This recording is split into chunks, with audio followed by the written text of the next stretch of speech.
Good morning, students. How are you? How are you all? I am fine.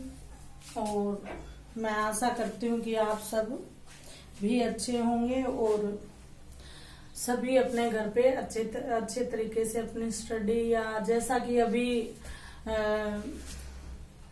फसल भी पकाई है, जैसे बाजरी वगैरह उसके सीटे तोड़े जा रहे हैं, ऐसी कोई गतिविधियां हैं, तो मुझे पूरा विश्वास है कि आप अपने पेरेंट्स का हाथ बटा रहे होंगे और ये बड़ी अच्छी बात है। ऐसा देखिए नहीं हो सकता कि हम पढ़ाई का बहाना लेके और अपने रोजमर्रा के जो दैनिक हमारे कार्य है उनसे हम बच जाएं और ये एक्सक्यूज दे दें कि जी हम तो पढ़ रहे हैं। क्योंकि आपने रिसेंटली अभी कुछ दिन पहले ही आईएएस के परिणाम घोषित हुए हैं और आपने देखा कि जो फर्स्ट रैंकर जो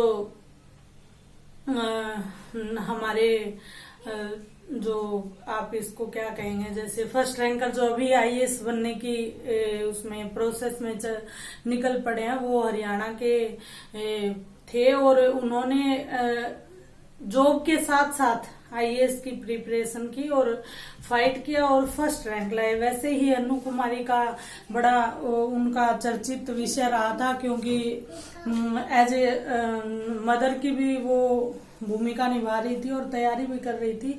विदाउट कोचिंग उन्होंने भी सेकंड रैंक प्राप्त की थी और वैसे ही अनेकों उदाहरण हैं। आप यूट्यूब पे जाएंगे तो बड़े एक से एक बढ़कर उदाहरण, और एक मैं क्लासेस में आप सबको बताती हूँ हमेशा। 21 या 22 साल के का गुजरात का एक यंगेस्ट जो आईएएस ऑफिसर था, उनका नाम अभी मैं भूल रही हूँ, हुसैन ऐसा करके उनका नाम मिल जाएगा, तो आप उसको सर्च करके देखोगे तो उनके इंटरव्यू में उन्होंने बोला है कि उनका 9 बजे एग्जाम है, कुछ समथिंग ऐसा टाइमिंग था। काफी टाइम हो गया मुझे सुने हुए, लेकिन लगभग उनका एग्जाम से आधा या पौना घंटा पहले एक्सीडेंट हो जाता है और एक हाथ फ्रैक्चर हो जाता है। और उस स्थिति में वो ये देखते हैं कि क्या मेरा लिखने वाला हाथ सही है, और उन्हें लगता है कि हाँ, तो वो उनकी फोटो भी वहां डली हुई है, बिल्कुल खून से लथपथ है। एक हाथ में वहां पे पट्टियां हैं और दूसरे हाथ से वो एग्जाम दे रहे हैं और उन्होंने फाइट किया और बड़ी अच्छी रैंक उन्होंने प्राप्त की। और दूसरी बात यह है कि आज डॉटर्स डे है, तो वैसे तो मुझे ये लगता है कि एक अजीब सी परंपरा चल पड़ी है कि हर चीज का डे, यानी क्या ऐसा है कि जिस दिन जिस उसका हमारी जैसे मदर्स डे, फादर्स डे, तो क्या एक ही दिन उन चीजों की इम्पोर्टेंस होती है? ऐसा नहीं है, लेकिन चलो फिर भी एक कल्चर चल पड़ा है कि, और ये कल्चर क्यों चल पड़ा उसका भी कारण कहीं ना कहीं हमारी क्या है, डेवलपमेंट ही है। कि वास्तव में आजकल की जो लाइफ है, हम सौभाग्यशाली हैं कि हम गांव में रहते हैं। जितनी ज्यादा मॉडर्न और जितनी ज्यादा एडवांस सिटी में लोग रहते हैं, वहाँ वास्तव में उन्हें डे सेलिब्रेट करके ही स्पेशली टाइम निकालने की जरूरत पड़ती है। क्यों? क्योंकि उनका टाइप ऑफ वर्क ऐसा है, फैमिली है, उसमें हस्बैंड भी काम कर रहा है, वाइफ भी वर्किंग है, और हो सकता है अगर उनके पास पेरेंट्स हों तो वो भी कुछ ना कुछ कुछ ना कुछ काम कर रहे हो, या फिर वो इतने ज्यादा एज होते हैं कि वो इन्वॉल्वमेंट नहीं कर सकते हैं इतने ज्यादा। तो इस तरह से उन लोगों को स्पेशली ये चीजें सेलिब्रेट करने की आवश्यकता पड़ती है। लेकिन चलो फिर भी बहती गंगा में हाथ धोने वाली बात है, तो इस पूरे ब्रह्मांड की जननी जो होती है वो स्त्री होती है, और स्त्री का जो कहते हैं कि सबसे प्रथम जो जीवन होता है वो as a child, as a बेटी, एज ए डॉटर उसकी शुरुआत होती है। तो इस पूरे ब्रह्मांड के जितने भी पीछे हुई स्त्रियां हैं और जितनी प्रेजेंट में और जितनी भावी आने वाले समय में होने वाली है, सबको मेरी शुभकामनाएं, और भगवान उनमें जो एक स्त्रीत्व का गुण है वो हमेशा बरकरार रखें। उस गुण की वजह से उनकी पूजा होती है। और इन सब बातों के साथ साथ आज हम टॉपिक भी बड़ा अच्छा शुरू करने जा रहे हैं। वॉइस का जो टॉपिक है वॉइस आज हम पढ़ने जा रहे हैं। देखिए, अगर प्रोनाउंसिएशन में थोड़ा बहुत टंग का इम्प्रेशन आए बिना नहीं रहेगा, क्योंकि हम इसी क्षेत्र में, इसी एटमॉस्फेयर में रह के बड़े हुए हैं, पढ़े हैं, लिखे हैं, और इस चीज को मैं कोई ज्यादा खास बुरा भी नहीं मानती हूँ कि हमारी जो टंग है वो हमें कहीं ना कहीं हमारे प्रोनाउंसिएशन में आड़े आती है। तो उसके लिए मैं क्षमा चाहूंगी, और हम आज का टॉपिक शुरू करने जा रहे हैं। जी हाँ, बड़ा ही इंटरेस्टिंग भी है, मेहनत मांगने वाला भी है, सुलझा हुआ भी है। इस टॉपिक में सारी चीजें ऐड हैं, लेकिन इस टॉपिक को शुरू करने से पहले मैं आपको एक बात कहना चाहूंगी कि आपको टेंस आने ही चाहिए। अगर आपको टेंस नहीं आते हैं तो आप वॉइस नहीं कर पाएंगे। तो इसके लिए आप, अगर आपने टेंसेस की वीडियो नहीं देखी है तो पहले जाके वो वॉच करें। अब बात करते हैं वॉइस की, जिसको हिंदी में हम कहेंगे वाच्य। तो देखिए, सबसे पहले इसकी डेफिनेशन के गो थ्रू होते हैं कि व्हाट इज वॉइस। सबसे पहले तो हम बात करेंगे कि वॉइस है क्या।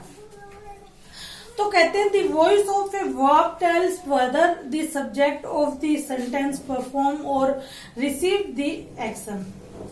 क्या कहते हैं कि वॉइस, वाच्य।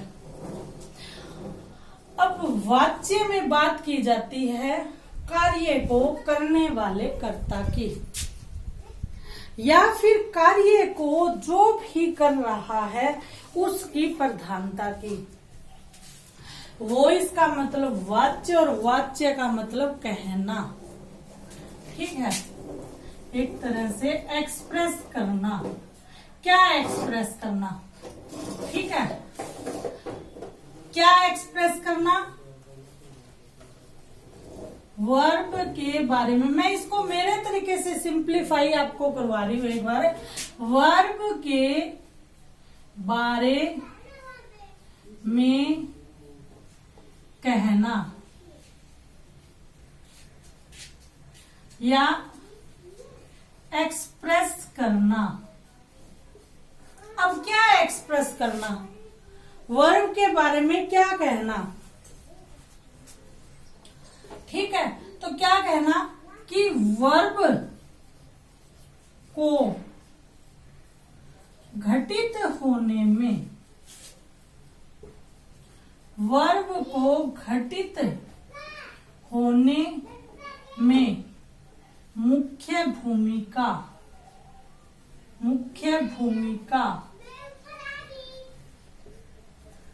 जिसकी रही हो।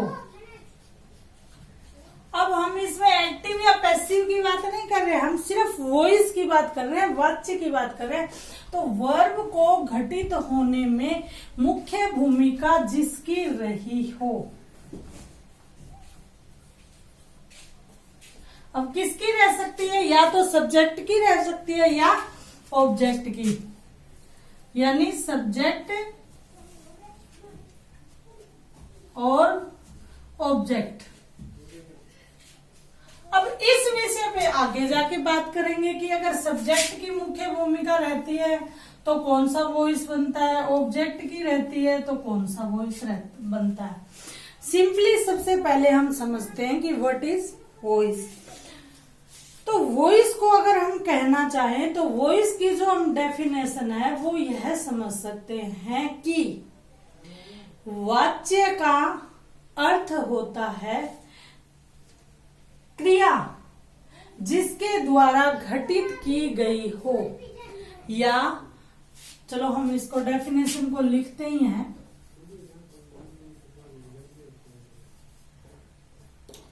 ये डेफिनेशन हम किसकी लिख रहे हैं, यह डेफिनेशन हम लिख रहे हैं वॉइस की, ठीक है। अब लिखते हैं,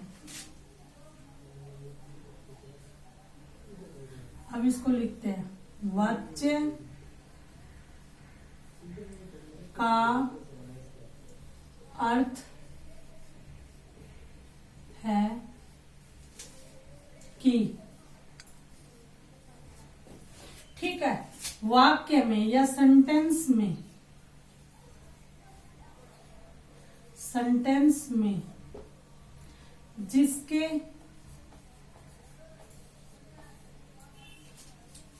द्वारा क्रिया, क्रिया यानी वर्ब, क्रिया की गई हो, की गई हो या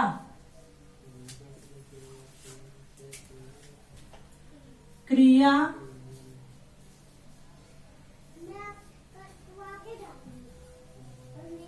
का फल, फल या प्रभाव,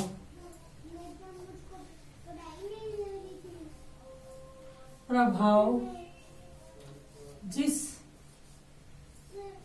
पर पड़े या पड़ रहा हो,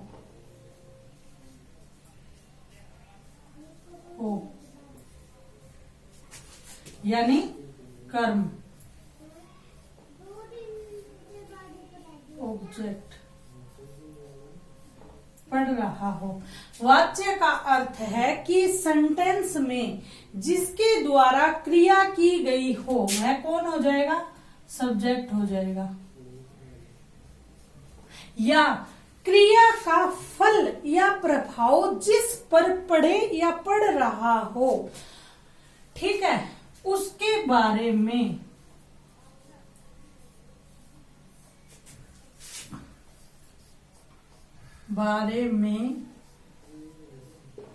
बताने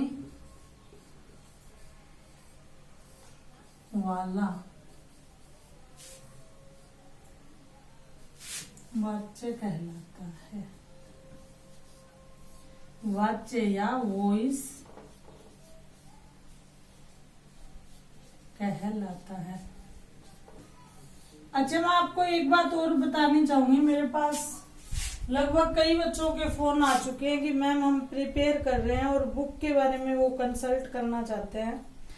तो इंग्लिश की बुक मैं आपको कहूंगी, एक तो मैं आपको क्लासेस में कहती हूँ कि अरिहंत की जो ग्रीन वाली बड़ी बुक आती है अरिहंत पब्लिकेशन की वो लीजिए, या फिर अरिहंत की एससी गुप्ता की बुक आती है, थोड़ी मोटी रहेगी।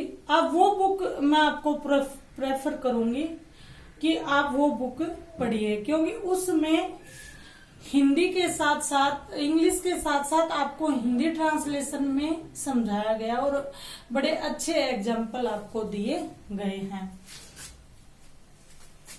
हाँ जी, वॉइस, तो वॉइस को हम एक बार देखिए। आपको मैं एक चीज कहती हूँ कि स्टडी करने का बेस्ट वे होता है कंसेप्ट क्लियर करना। आप जब वर्ड पे काम करोगे ना, क्या जब आप इस तरह से सोचने लग जाओगे क्या, कैसे, क्यों, इस लेवल की स्टडी पे आप जब चले जाओगे तो उस दिन दुनिया का कोई भी एग्जाम आपसे फाइट न हो, ऐसा हो नहीं सकता। ठीक है, गाना याद आ गया होगा आप सबको। कोई बात नहीं, देखिए एंजॉय करते हुए पढ़िए, ठीक है। Study is not like punishment, बल्कि इसको हैप्पीनेस समझिए और फुल जॉय के साथ, इसको खुशी के साथ पढ़िए। हाँ जी, वॉइस को मैं आपको बड़े एक साधारण लेवल पे समझाना चाहती हूँ। देखो, मैं ज्यादातर स्ट्रिक्टली जो हार्डली जो बुकिश नॉलेज है ना वो देना कभी पसंद नहीं करती, और आप सबको पता है दिस इज नॉट माई वे। देखो, मेरा मानना है कि बुक बच्चे के सामने होती है 24 आवर। अगर ओनली बुक से ही नॉलेज मिल जाती तो फिर इतने सारे इंस्टीट्यूट और एक टीचर की भूमिका का कोई अर्थ नहीं रह जाता है। इसीलिए मुझे ये लगता है कि जैसे आप भी टीचर बनने की तैयारी कर रहे हैं तो साथ के साथ आपको पता है टीचिंग एप्टीट्यूड एटीट्यूड की भी बातें चलती रहती है। देखिए, एक टीचर को सबसे ज्यादा जरूरी होता है कि अपनी नॉलेज का एक हवासा न बनाकर स्टूडेंट को ये फील करवाए कि मैं तुम्हारे साथ ही पढ़ रहा हूँ, तुम्हारे लेवल से ज्यादा ऊपर नहीं हूँ। यानी आपको स्टूडेंट के दिमाग के अकॉर्डिंग उसको पढ़ाना चाहिए। और इसीलिए मैं आपको ऐसी एक बिल्कुल साधारण उसमें आपके माइंड के खाके में वो चीजें फिट करना चाहती हूँ कि आप खुद से समझें। वो आंख बंद करके, जैसे नहीं था हम संज्ञा की डेफिनेशन जब हमने शुरू में याद की थी, तो आंख बंद कान बंद और किसी व्यक्ति वस्तु स्थान आदि के नाम को संज्ञा कहते हैं, किसी ऐसे शब्द जो किसी, अच्छा वो भी ध्यान नहीं था। सच कहूं तो सब सिर्फ ये शब्द और ये आज तक हमारे दिमाग में घूमते हैं, ओनली मेमोरी थी। काश कोई ये कहता कि संज्ञा नाम, संज्ञा का मतलब नाम, किसका नाम? इस पूरी दुनिया में तुम्हारे सामने कुछ भी आ जाए उसका नाम, बात खत्म। ठीक है, तो सिंप्लीफाई कीजिए। तो वाच्य, वाच्य मतलब वॉइस, वॉइस का मीनिंग हम शुरू में लेके चलेंगे। डेफिनेशन देखिए आप, वाच्य का अर्थ है ऐसा सेंटेंस जिसमें सबसे पहले क्रिया हुई हो, मस्ट है, फिर या तो उस क्रिया को करने वाला कर्ता उसको मुख्य रूप में कहा गया हो, या फिर दूसरी इसकी सूरत क्या रहेगी कि क्रिया का फल जिस पर पड़ रहा है, क्रिया को करने वाला है। जैसे मैं पढ़ा रही हूं, मैं क्रिया को करने वाली हूं, मेरे पढ़ाने का फल जिस पर पड़ रहा है, जो सुन रहे हैं, यानी उनको मुख्य मानकर सेंटेंस मेकिंग की जाए। दो ही तरह के इसमें सेंटेंस मेकिंग होती है, वही वाच्य होते हैं। उसमें वाच्य को हम आगे अलग से डिफाइन करेंगे कि वाच्य के टाइप कितने हैं, वाच्य के प्रकार कितने हैं, लेकिन उससे पहले हमें वाच्य तो समझ में आए।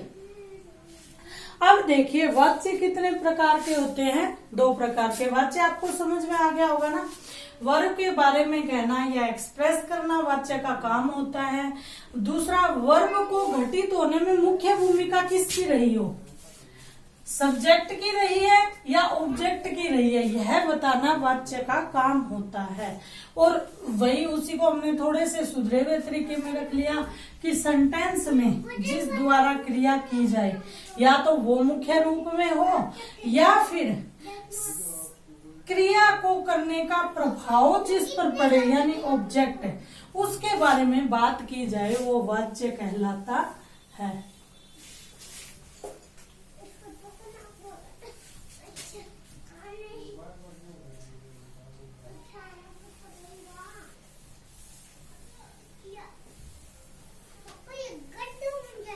अब हम देखते हैं type of voice. How many type of voice? तो वॉइस के क्या होते हैं, 2 प्रकार होते हैं, नंबर 1 और नंबर 2। अब नंबर 1 को कहेंगे active voice, number 2 passive voice. ठीक है, अब इसकी हिंदी जानते हैं। एक्टिव वॉइस मतलब कर्तरीवाच्य, और पैसिव वॉइस मतलब कर्मवाच्य। हिंदी में इसका तीसरा टाइप भी होता है भाववाच्य, लेकिन यहाँ 2 ही वाच्य होते हैं, एक्टिव वॉइस और पैसिव वॉइस। इसीलिए कहते हैं कि इंग्लिश भाव की भाषा नहीं है, हिंदी और संस्कृत क्या है, भाव की भाषा है। ठीक है, अब आप देखिए, इसको एक बार मत देखिए, हम एक बार इस पे फोकस करेंगे। What is this? पहले हमने देखा व्हाट इज दिस, ये हमें समझ में आ गया, यानी ये 2 प्रकार की बात करेगा, या तो ये इसकी बात करेगा, तो यहां आता है सब्जेक्ट, या ये इसकी बात करेगा तो यहां आता है ऑब्जेक्ट। हमें क्या सीखना है? हमें सीखना है कि ये जिसकी भी बात करे उसको लिखना कैसे है, बस यही वॉइस होगा। ठीक है, अब आप ये देखिए, इसको हम एक बार छोड़ते हैं, क्योंकि जब अगर एक्टिव ही नहीं आया तो पैसिव कैसे आएगा। हमें चलना है स्टेप बाय स्टेप। अब हमने क्या कहा कि वाच्य जो या तो कर्ता के बारे में बात करें या कर्म के बारे में बात करें, दोनों प्रधान नहीं हो सकते। या तो कर्ता प्रधान होगा या क्या होगा, कर्म प्रधान होगा। अब आप देखिए, हमें ये समझना है कि इसमें 3 टर्म मेन आएंगी। ठीक है, एक्टिव वॉइस मतलब कर्तृवाच्य तुमने देख लिया। उससे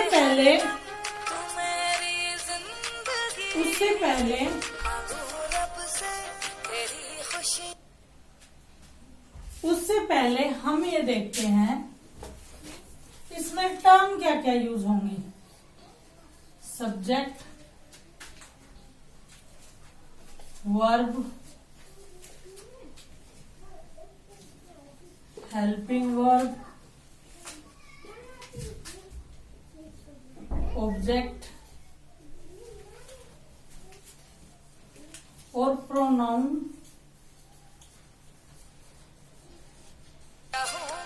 या नाउन। लाइट नोट कर देख रहे हैं, ठीक है। तो इन चीजों के बारे में हम पढ़ेंगे। सबसे पहले हम पढ़ेंगे सब्जेक्ट। सब्जेक्ट मतलब कर्ता, कार्य को करने वाला। जैसे अब यहां पे ये लेते हैं, मैं पढ़ा रही हूं। अब इसी सेंटेंस को हम तोड़ के देखेंगे, मैं पढ़ा रही हूं। अब इसमें कार्य क्या हो रहा है, पढ़ाने का। उस कार्य को करने वाला कौन है, मैं।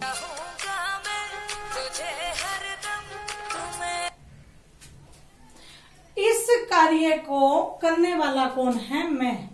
इसका मतलब मैं क्या है, मेरी मुख्य भूमिका है। मैं सब्जेक्ट हूं, कार्य को करने वाला हूं, करता हूं, और कर्तृवाच्य में मैं प्रधान रहूंगा, मेरी ही बात की जाएगी।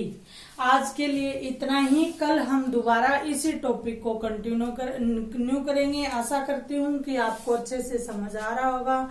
Okay, bye.